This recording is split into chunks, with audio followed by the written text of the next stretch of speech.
감사 일기 노트로 인생이 바뀐 사람이 있습니다. 바로 오프라 윈프리입니다.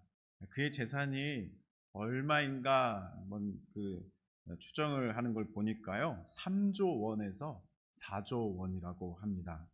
자수성가한 흑인 여성 가운데서는 최고의 갑부라고 그렇게 소개를 하고 있습니다. 미국의 방송인으로서 너무나 큰 성공을 거둔 오프라 윈프리인 것이죠. 그렇지만 그는 불우하게 자라났습니다. 어머니는 미혼모였고 그의 집은 너무나 가난했다고 합니다. 더 안타까운 것은 그녀가 태어났을 때 엄마는 도망을 쳐버렸습니다. 외할머니의 손에서 자라나게 됩니다. 9살 때가 되었는데 그때 처음 성폭행을 당하게 됩니다. 그리고 14세 때는 그녀도 미혼모가 됩니다. 그때 태어난 아기가 2주 만에 또 죽음을 맞이하게 되면서 더 큰 상실감과 충격을 받게 됩니다. 그 후에 지옥 같은 날을 살아가면서 마약에도 손을 대기 시작했고 자포자기한 그런 상태로 하루하루 겨우 버텨가는 삶을 살아가게 됩니다. 그러다가 그동안 만나볼 수 없었던 친아빠를 만나게 됩니다. 이발사로 활동하던 그 아빠였는데 그동안에 이 아빠가 예수님을 믿은 거예요.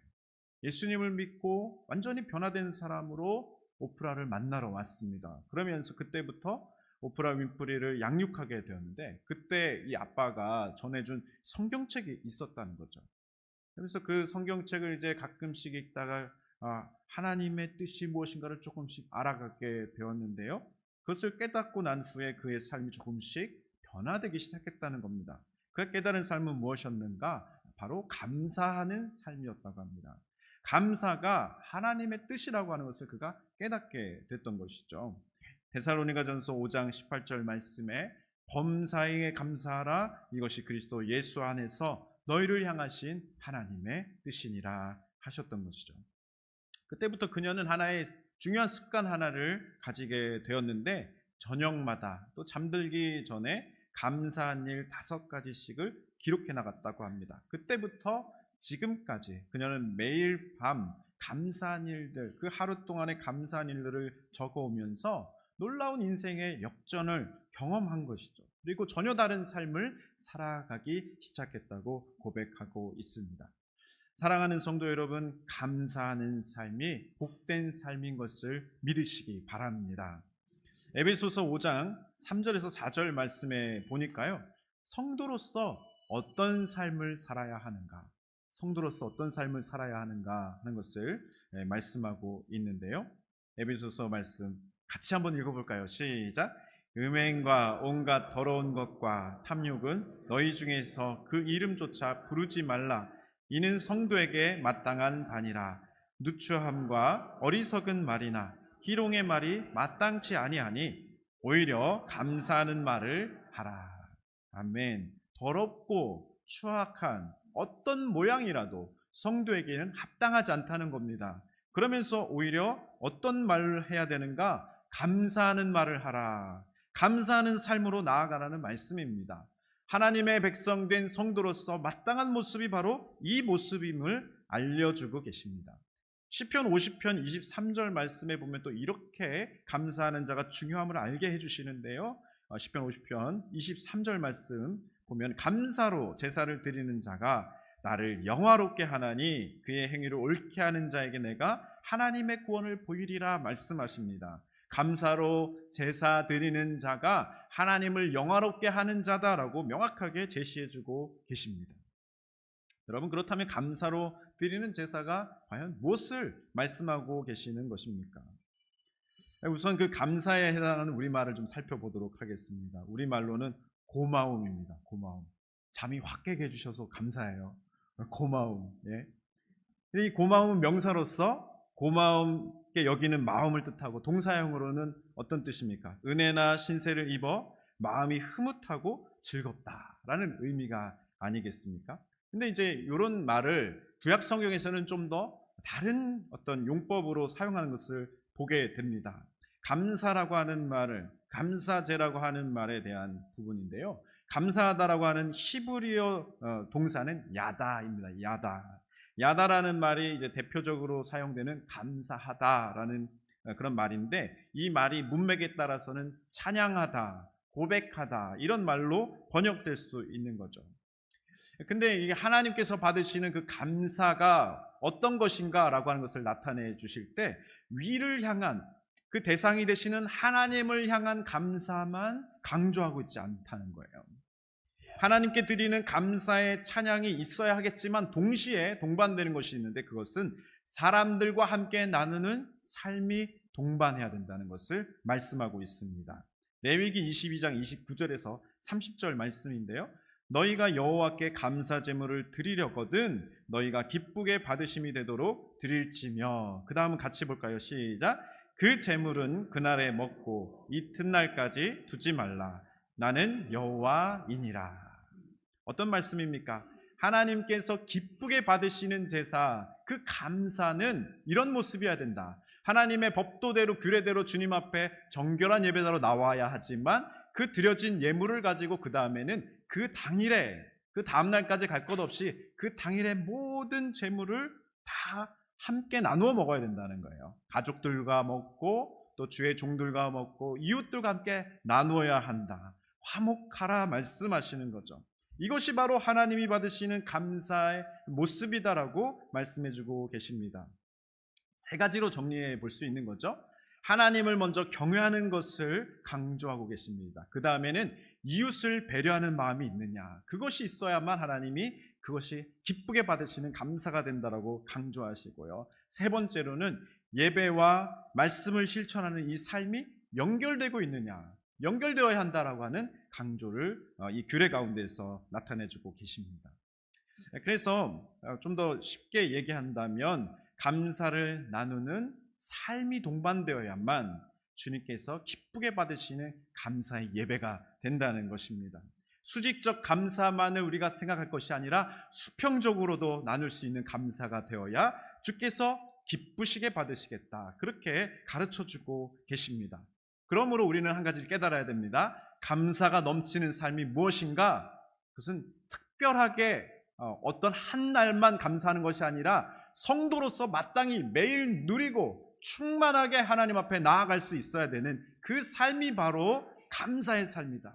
성도의 삶이 바로 마땅한 모습이 바로 거기에서 발견된다라는 것을 우리는 깨달아야 한다는 것이죠. 여러분, 감사하며 살아가시기를 주님의 이름으로 축복합니다. 아멘. 그런데요, 우린 감사하며 살 준비가 다 돼 있어요. 감사하려고 많이 애쓰고 지금까지 살아오고 있었을 것입니다. 그런데 당황스러운 건 뭐예요? 하나님 앞에서 믿음으로 살아가는데 성도님들이 당황하는 것은 무엇인가?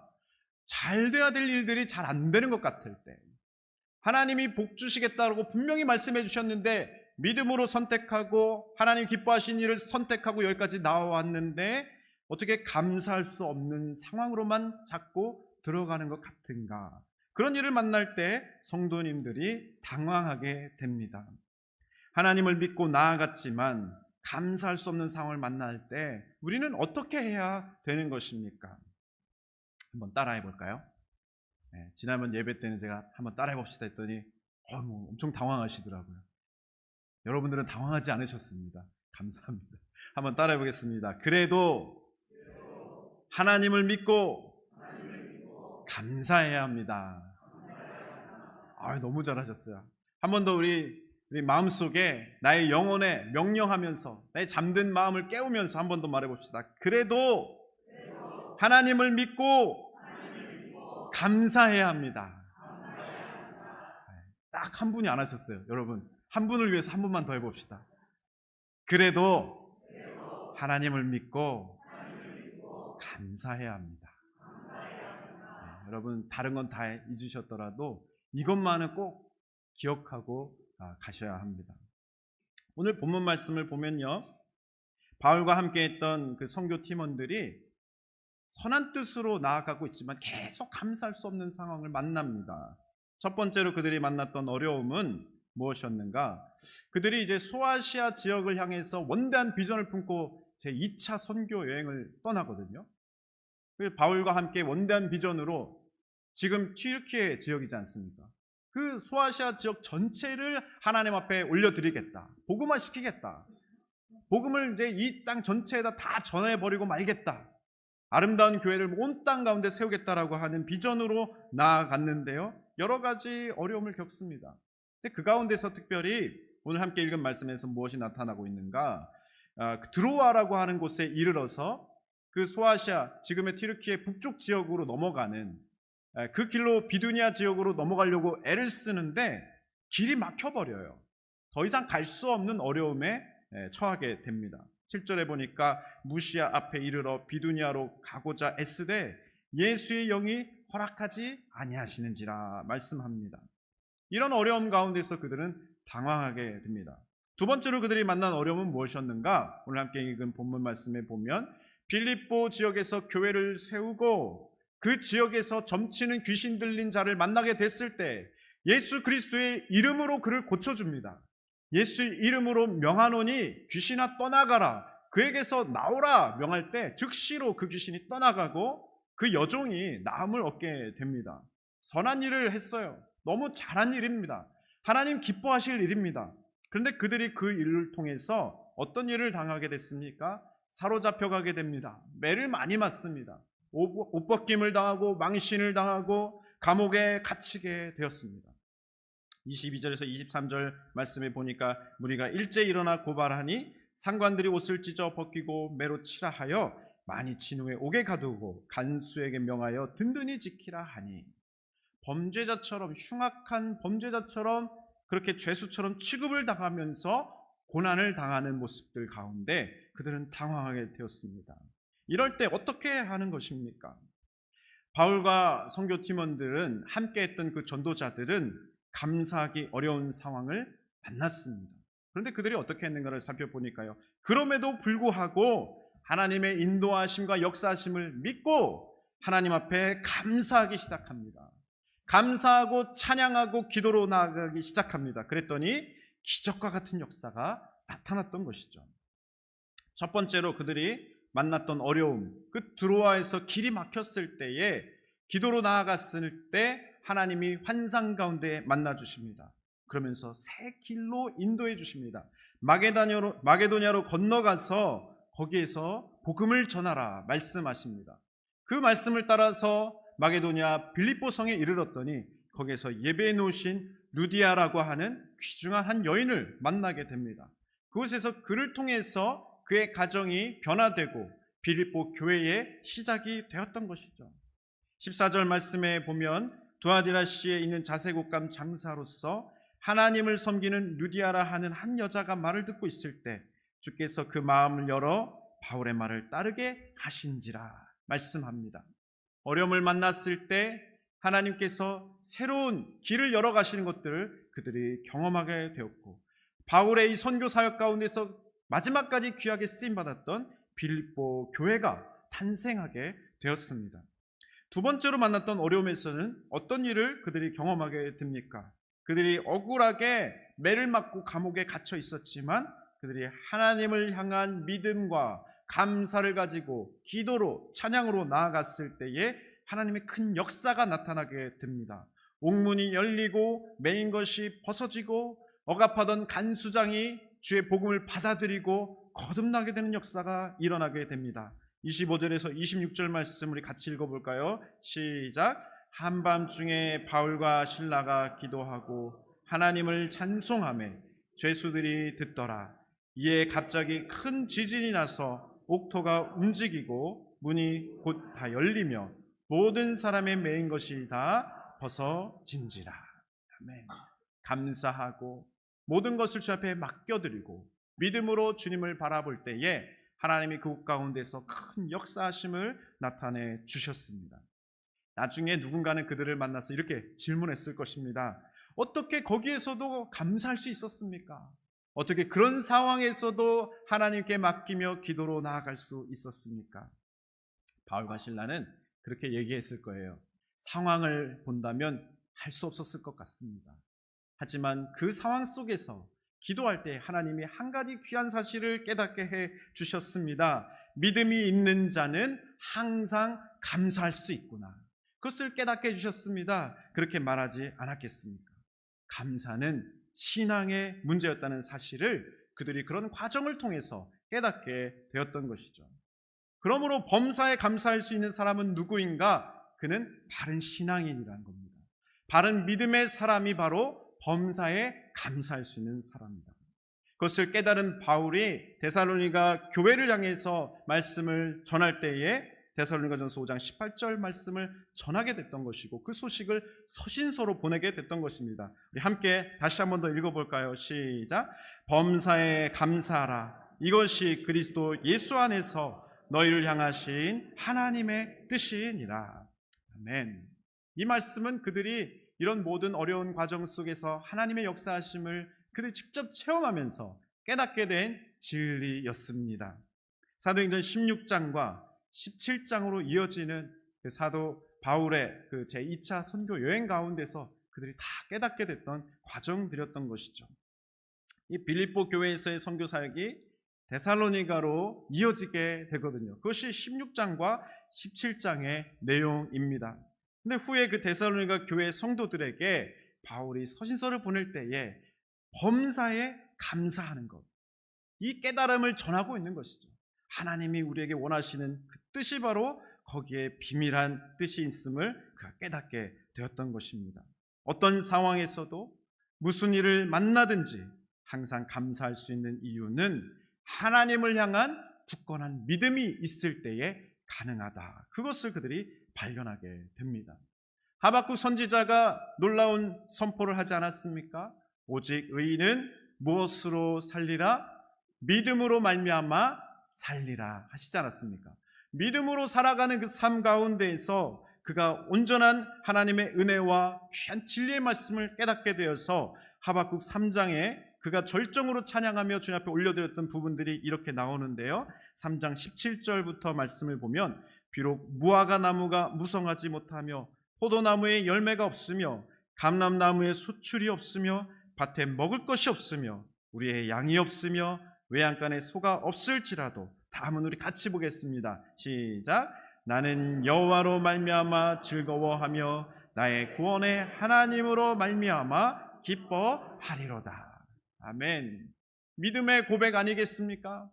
세상에 기뻐할 수 있는 이유들이 다 사라진다 하더라도 나는 여전히 찬양할 제목이 있는데 그것은 바로 여호와로 말미암아 찬양할 수 있습니다. 구원의 하나님으로 말미암아 나는 여전히 감사할 수 있습니다라고 하는 놀라운 믿음의 고백이 하박국 선지자를 통해서 터져 나오고 있습니다. 링컨의 그 정기를 읽어보면 그가 얼마나 참 파란만장한 삶을 살았는가, 그것을 깨닫게 됩니다. 그는 농민의 아들로 가난하게 태어납니다. 시골의 개척자의 삶을 살았던 그 가정 때문에 어릴 때부터 참 어려움을 많이 겪게 되는데요. 토지 소유권 분쟁에 휘말리게 되기도 하고 파산을 만나기도 합니다. 그러다가 독초를 잘못 드신 어머니가 일찍 세상을 떠나게 되고 친누나가 일찍 사망을 합니다. 링컨은 그래서 어릴 때부터 이제 나룻배 사공으로서 일을 시작하게 되고 농장에 가서 일을 하게 되는 그런 신세가 되는데요. 그럼에도 교육을 제대로 받지 못했지만 독서를 열심히 하고 또 신앙을 계속 교육을 받아가면서 잘 지켜나가는 삶을 살아가게 됩니다.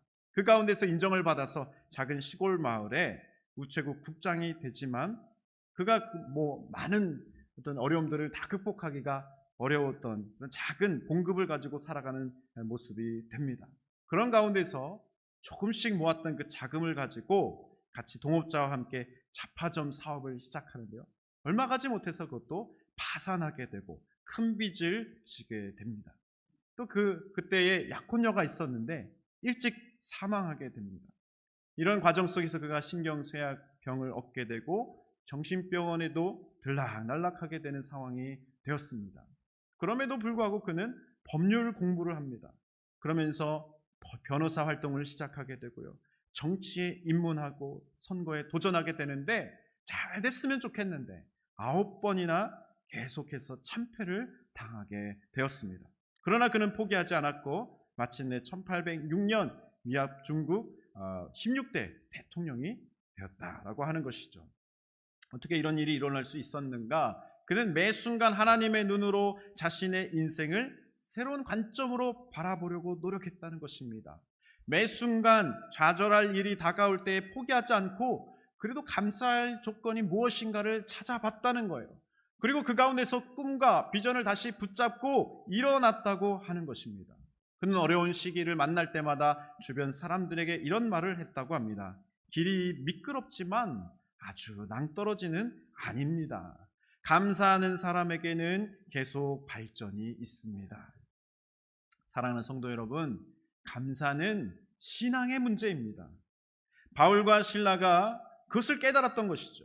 믿음과 감사는 깊은 연관이 있는 것이구나.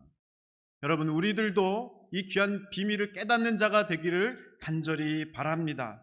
하나님을 향한 믿음이 굳건하게 있을 때에 범사에 감사할 수 있습니다. 범사에 감사할 수 있는 신앙이 있을 때에 하나님의 뜻을 이루는 사람이 될 수 있는 것입니다.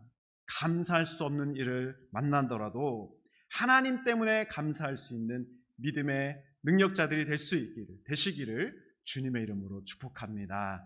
아멘. 이 시간에 함께 찬양하면서 또 성령님 의지하시면서 감사의 삶으로 함께 나아갔으면 좋겠습니다.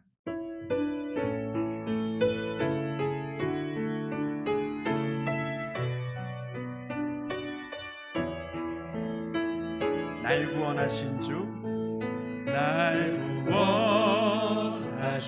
주 감사, 모든 것 주신 감사, 지난 추억이 내 감사, 주 내 곁에 계시네. 향기로운 봄철의 감사, 외로워가는 감사, 사라진 눈물도 감사, 나의 영혼 평안을 응답하신 기도 감사, 거절하신 것 감사, 헤쳐나온 풍랑 감사, 모든 것 채우시네. 아픔과 기쁨도 감사, 절망 중 위로 감사, 증량 못할 은혜 감사, 크신 사랑 감사해. 길가에 장미꽃 감사, 장미꽃 다시 감사, 따스한 사랑에 갇혀 일용할 양식 감사, 기쁨과 슬픔도 감사, 하늘 평안을 감사, 내일의 희망을 감사, 영원토록 감사해.